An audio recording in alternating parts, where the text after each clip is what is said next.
Well, I had a really good friend who died much too young, who was a friend of mine at college, and he simply could not believe that anyone had the temerity to call themselves an historian without actually having read War and Peace. So I did immediately, while I was actually having a job I was the only straight man in the soft furnishings department at Liberty's. So that's what led you to it, yes. Yeah. So I used to go around the corner to a veggie restaurant and get my dose of Tolstoy, as Tolstoy would have wanted, and never look back. Very good. Thank you. And John, Dickens.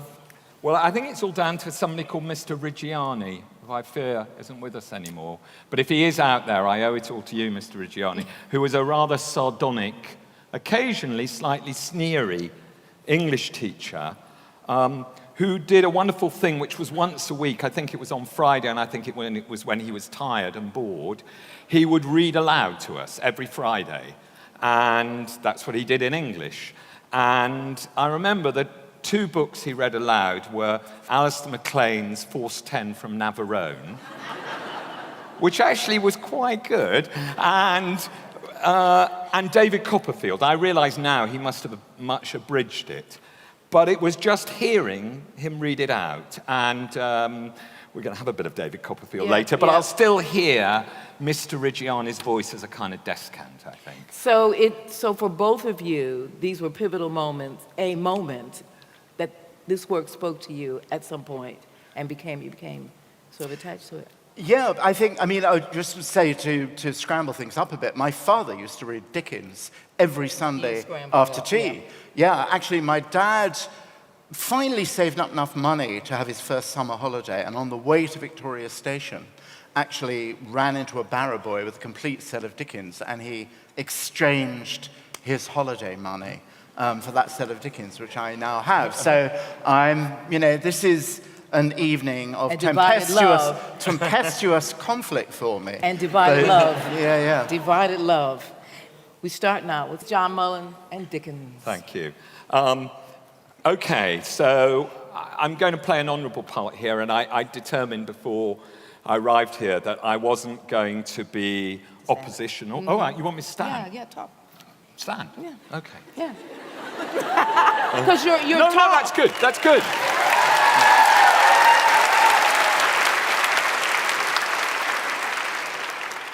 I feel like Mr. Crummles. That's an illusion. I thought I'm not going to be oppositional and compare and contrast and slag off or anything like that, but I will, after all, I thought, I love Tolstoy. I quite like Simon. But I thought I would just say one little thing about Tolstoy and Dickens right at the beginning, and that is just anecdotal, really, which is a couple of years ago, I visited Tolstoy's country house. He has Naya Polyana, about 150 miles south of Moscow, and it was a British council Beano, and so we were getting the full tour, and from a Tolstoy expert, and I was shown into the room where Tolstoy died, where also his last place of study and writing was, and he shifted his study around the house at different times. And she told us, the one thing that remained constant wherever he was working and writing in his years in the house was the picture above his desk. And you know what I'm going to say, don't you? The picture above his desk was a portrait. Still there, the very one. And it's a portrait of Charles Dickens. We could stop there, could we, maybe? It's a portrait of Charles Dickens. And he had it there. Every time he looked up, thinking, what's Kitty going to say next? There was Charles Dickens. And that's because I think Dickens did what I would argue he does to many, many writers, but actually to all his readers. And weirdly, even to some people who sort of haven't actually read a whole novel, but have heard the words, phrases, even bits of dialogue on TV or cinema. He feeds our imaginations like no other writer. I meant to say, as a claim for his special prowess, the most important thing about Dickens and the way he feeds our imaginations is he's funny. he's funny. But that's not right, is it? That's not quite right. I think it's better to say, I decided that I changed from the Victoria line to the Jubilee line and thought saying he's funny is not good enough. That's not right. He's funny when he shouldn't be. That's what's great about Dickens. He's funny at the wrong times in the unexpected places where everybody's at a funeral or a deathbed. He's funny. And he himself had a description of what he was doing when he was funny at the wrong places at the wrong times. And it's in Oliver Twist, and he says, he's comparing his writing, very characteristic of Dickens, he's comparing his writing to the stage melodrama, much despised by critics, much loved by audiences of his day. And he's talking about the way in a stage melodrama of his day, just after a scene where somebody's languishing in a dungeon, somebody will come on and sing a comic song. And he says that his writing, like such melodrama, is, he says, like a side of streaky bacon. The tragic and the comic, you see, absurdly alternate. But, as he says, that's what it's like, isn't it? That's what life is like, the absurd and the comic alternating alongside each other when they shouldn't be. And I hope you'll hear that in our first reading, which has got quite a bit of streaky baconness in it, I think. It doesn't need much introduction because it's the opening of a novel. It's the opening, the very opening of Great Expectations.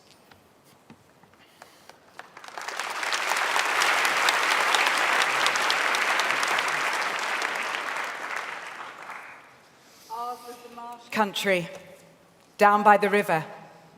Within, as the river wound, 20 miles of the sea. My first, most vivid and broad impression of the identity of things seems to me to have been gained on a memorable, raw afternoon towards evening. At such a time, I found out for certain that this bleak place overgrown with nettles was the churchyard, and that Philip Pirrip, late of this parish, and also Georgiana, wife of the above, were dead and buried.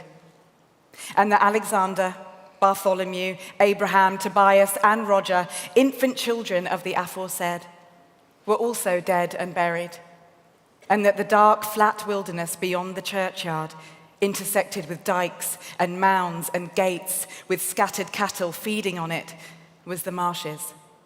And that the low leaden line beyond was the river, and that the distant savage lair from which the wind was rushing was the sea, and that the small bundle of shivers growing afraid of it all and beginning to cry was Pip. Hold your noise! Cried a terrible voice as a man started up from among the graves at the side of the church porch. Keep still, you little devil, or I'll cut your throat. A fearful man, all in coarse grey, with a great iron on his leg. A man with no hat and with broken shoes, and with an old rag tied round his head. A man who'd been soaked in water and smothered in mud, and lamed by stones, and cut by flints, and stung by nettles, and torn by briars, who limped and shivered and glared and growled, and whose teeth chattered in his head as he seized me by the chin. Oh, don't cut my throat, sir. Pray, don't do it, sir. Tell us your name. Quick. Pip, sir. Once more. Give it mouth. Pip, sir. Show us where you live. No, put out the place. I pointed to where our village lay, on the flat inshore among the alder trees and pollards, a mile or more from the church. The man, looking after me, at the moment, turned me upside down and emptied my pockets. There was nothing in them but a piece of bread. When the church came to itself, for he was so sudden and strong that he made it go head over heels before me, and I saw the steeple under my feet. When the church came to itself, I say, I was seated on a high tombstone, trembling while he ate the bread ravenously. You young dog. What fat cheeks you got. I believe they were fat, though I was at the time undersized for my years and not strong. Darn me if I couldn't eat them. And if I didn't half of the mind to it. I earnestly expressed my hope that he wouldn't and held tighter to the tombstone on which he had put me, partly to keep myself upon it, partly to stop myself from crying. Now, looky here. Where's your mother? There, sir. He started, made a short run, and stopped and looked over his shoulder. There, sir. Also, Georgiana. That's my mother. So, and is that your father along with your mother? Yes, sir. Him too late of his parish. Who do you live with? Supposing you're kindly let to live, which I hadn't made up my mind about. My sister, sir. Mrs. Joe Gargery, wife of Joe Gargery, the blacksmith, sir. Blacksmith? Said he, and looked down at his leg. After darkly looking at his leg and me several times, he came closer to my tombstone, took me by both arms and tilted me back as far as he could hold me, so that his eyes looked most powerfully down into mine, and mine looked most helplessly up into his. Now, look at here. The question being whether you're to be allowed to live. Do you know what a file is? Yes, sir. And you know what whittles is? Yes, sir. After each question, he tilted me over a little more, so as to give me a greater sense of helplessness and danger. Now, you get me a file, and you get me whittles. He tilted me again. You bring them both to me. He tilted me again. All out of your heart and liver out. He tilted me again. I was dreadfully frightened and so giddy that I clung to him with both hands and said, If you were kindly pleased to let me keep upright, sir, perhaps I shouldn't be sick, and perhaps I could attend more. He gave me a most tremendous dip and roll, so that the church jumped over its own weathercock. Then he held me by the arms in an upright position on the top of the stone and went on in these fearful terms. You bring me tomorrow morning early that file and them whittles. You bring the lot to me at that old battery over there. You do it, and you don't never dare say a word or dare to make a sign concerning your having seen such a person as me, or any person somever. And you shall be let to live.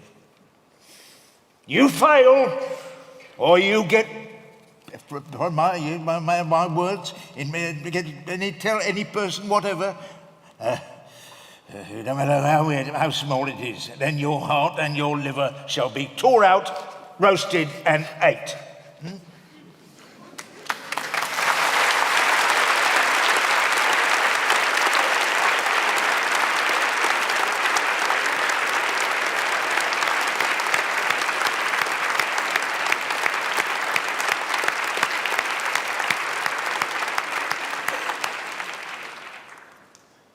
So I'm trusting not just to Dickens, but to Kit, my secret weapon, for... The two are entangled, of course, because, as I remember from Mr. Reggiani reading David Copperfield, what Dickens does is childhood like nobody else. But I hope you could hear the streakiness of the bacon there. That incredible opening scene from Great Expectations is a real place, isn't it? On the Kent marshes. You can go there, actually. You can see the graves. But it's also a weird place from a fairy story. It's a frightening episode, and it's also a comical episode. It's those combinations which are so extraordinary, so true to the fantastic part of all our lives. Also, you hear, I think, in that reading, especially in Tim's wonderful impersonation of Magwitch, what Dickens contributed to all our imaginations and our ears, his idiolects, as the academics pompously call it, the voices of all his characters, each one different, each one distinctive of themselves. In the next passage, however, because we're going to have quite a lot of dialogue, I wanted a little snatch of something different, but in a way just as important, which is an example I sort of snatched at of why the adjective Dickensian has become so easy a part of our language. Dickensian is a word for all sorts of things, one of them being an all-embracing adjective for the kind of force of his imagination that takes a place, in this case it's going to be London, and both describes it and transforms it. So now, as a little example of that, Tom is going to read from a section of the opening of Bleak House.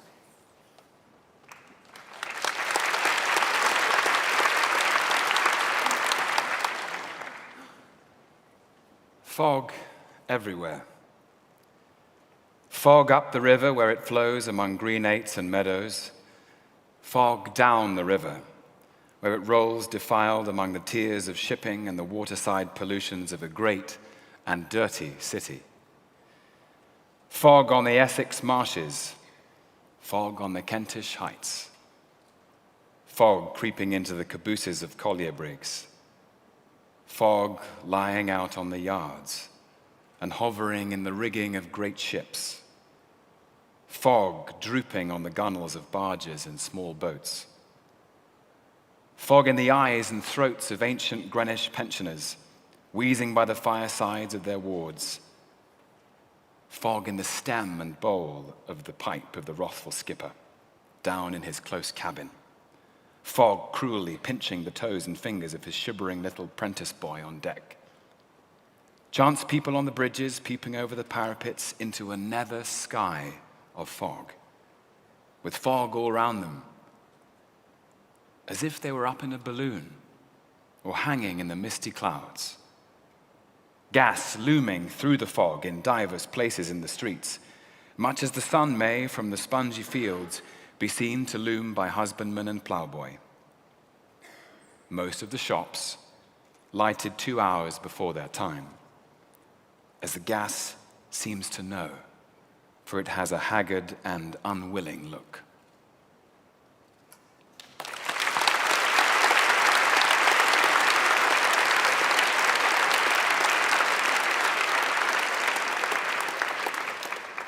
Yeah, I mean, the more Dickens, less of me, the better chance I have, evidently.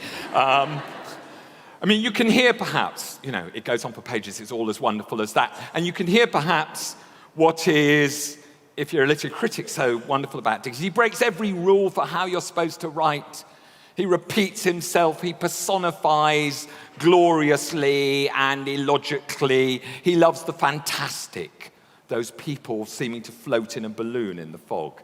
And a little earlier in the opening from the passage that Tom read, he allows him, he's describing how awful it is in November in London, and he says, there's as much mud, he says, in the streets as if the waters had but newly retired from the face of the earth, and it would not be wonderful to meet a megalosaurus, 40 feet long or so, waddling like an elephantine lizard up Holborn Hill. It's the first dinosaur in English fiction, trivial fact. And it's wonderful. It's monstrous, appalling, and utterly comical with its central London waddle. Dickens's fiction is full of delicious grotesquerie and monsters. But his monsters are such that he lets the reader see how they've been formed. And this next passage that Zawe and Julia are going to read is an example of that. It's from Great Expectations. Pip, who's aged 23 now, moons hopelessly after Estella, the hard-hearted Estella, who's been reared by Miss Havisham to be hard-hearted. And one day, Estella and Pip are summoned from London by Miss Havisham to visit them. And they go back to Satis house, and Pip overhears the following dialogue between Estella and Miss Havisham.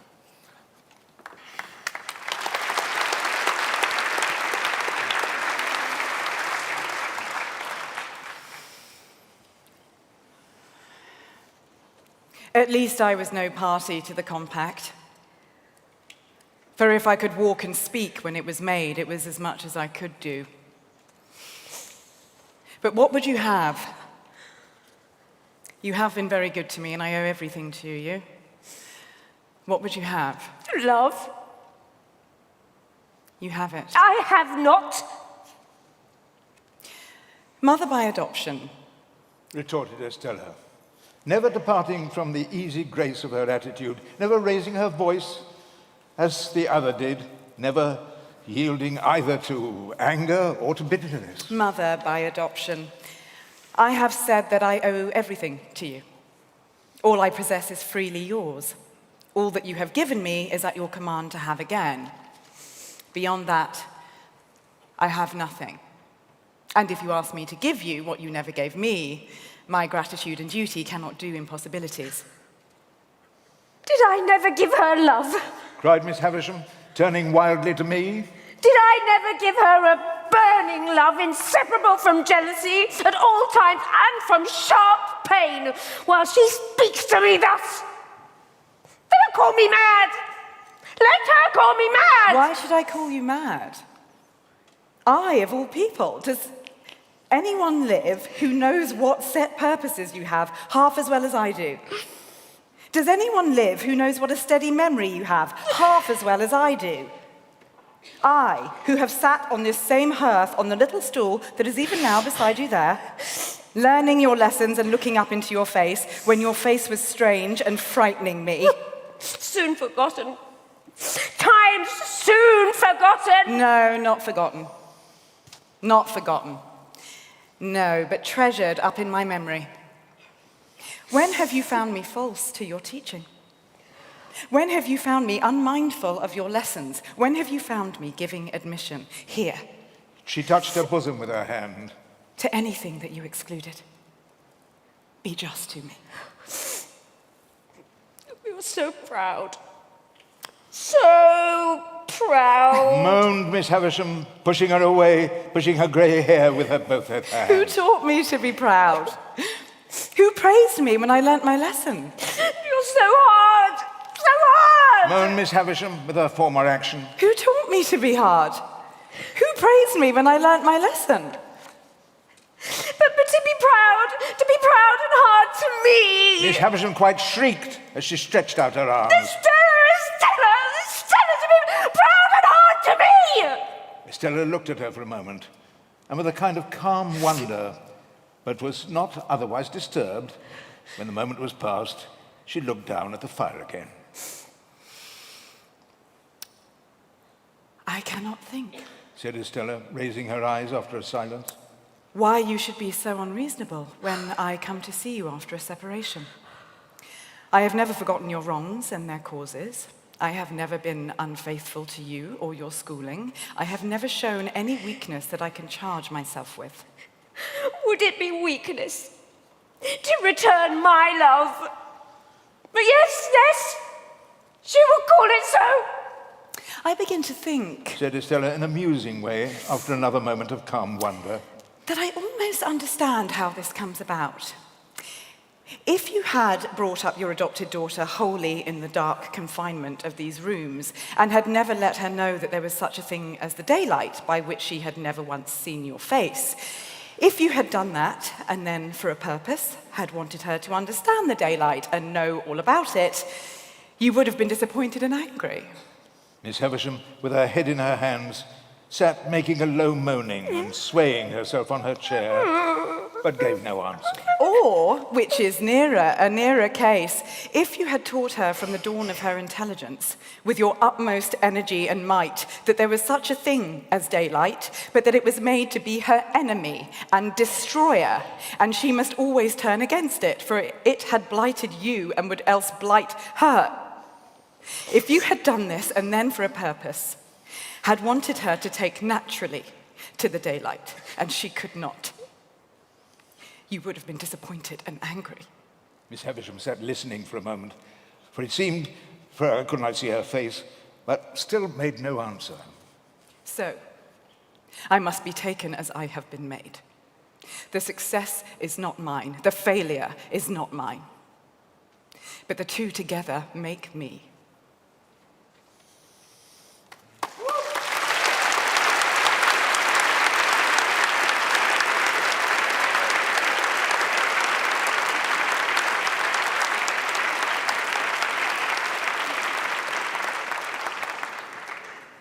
I mean, Miss Havisham's a monster, but you kind of feel sorry for her, don't you? That's his trick, or one of his many tricks, to show you how people are made and twisted. And Pip all the time is listening to this, and he too has been made by his expectations into a different kind of monster. He's wonderful at populating our imaginations with these characters, populating our language with these characters. I mean, just think that there are more characters in Dickens who've become words in the Oxford English Dictionary than those of any other novelist. Gradgrind, bumble, heap, pecksniffian, they become adjectives. Pobslappery, nouns. Micawber-ish, best of all maybe, Scrooge. I mean, it's impossible to kind of face the fact that he invented that. It seems snatched out of nature itself. In the last reading, I want to come back to that strange mixture of the dark and the comical, the grim and the funny that is so distinctive of Dickens, and is the thing he shares, I think, with Shakespeare, the jesting in the graveyard. Samuel Johnson said about Shakespeare, the mourner, in Shakespeare's the mourner tramps to the funeral, the reveller staggers from the inn. And that's how it is in Dickens, where funerals are almost inevitably, inadvertently funny. In this last passage, which is from David Copperfield, we are Shay Micawber. David, and you've got to, the most important thing to remember for this passage is David Copperfield is 12 years old in this passage. His mother has died, and the ghastly Murdstones have sent him to work in the blacking factory. His one solace is that he has lodgings with the Micawbers, but then Mr. Micawber is arrested, as he inevitably always is, for debt and sent to the debtor's prison. In this passage, he's just been released, so there's a little bit of celebration, and the company, David, Mr. Micawber, Mrs. Micawber, numerous children, and the Orpheling, by the way, is an orphan from the workhouse who is so down on her luck that she's the Micawber's servant. And this is what happens.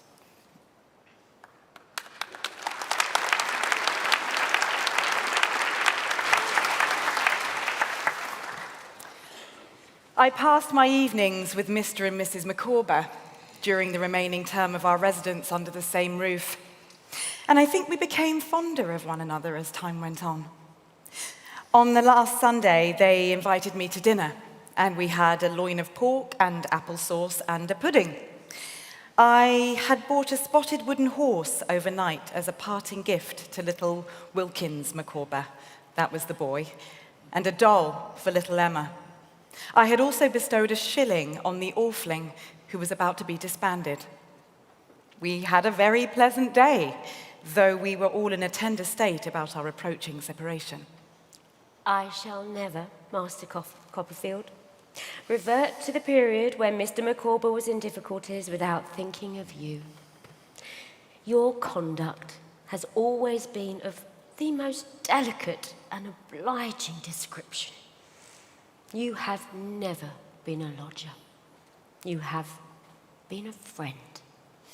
My dear, Copperfield... For so he had been accustomed to call me of late. ...has a heart to feel for the distresses of his fellow creatures when they are behind a cloud, and a head to plan, and a hand to, in short, a general ability to dispose of such available property as he could be made away with.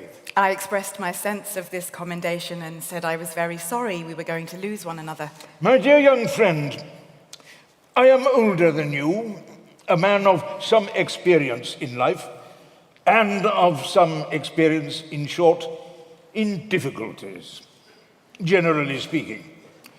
At present, and until something turns up, which I am, I may say, hotly expecting, I have nothing to bestow but advice.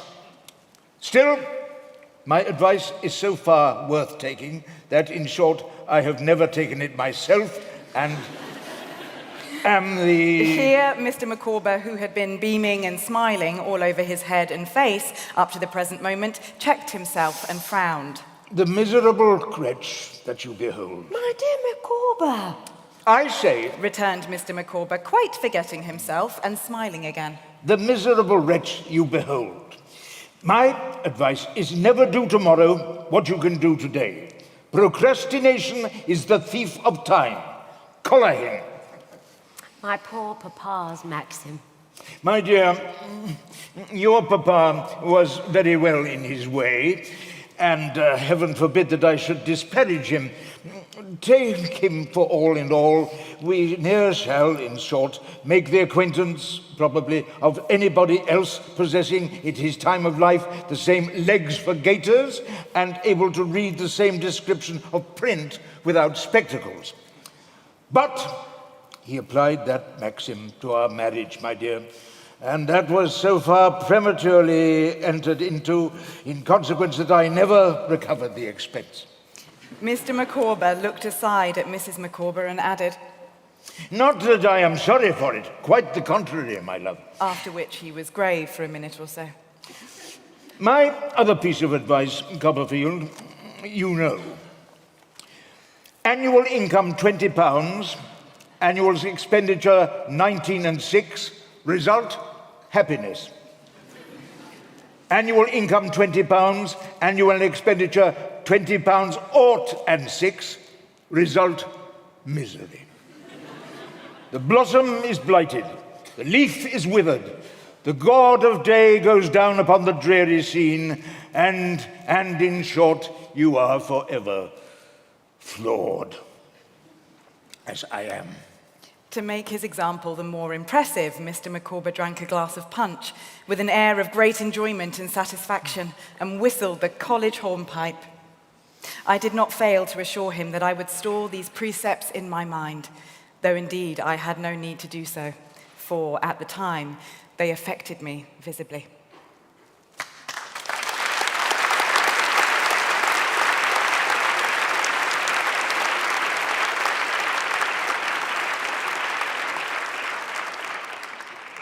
Our time is sadly almost up, but perhaps you could hear in that wonderful passage that mixture of melancholy and buoyancy, that enjoyment and relish when you're supposed to be serious or grim, that is so distinctive of Dickens. Disaster and hilarity together. And actually, I think for Dickens, as for Mr. Micawber, what's so wonderful about him, that language, his language is his consolation as it was Dickens's.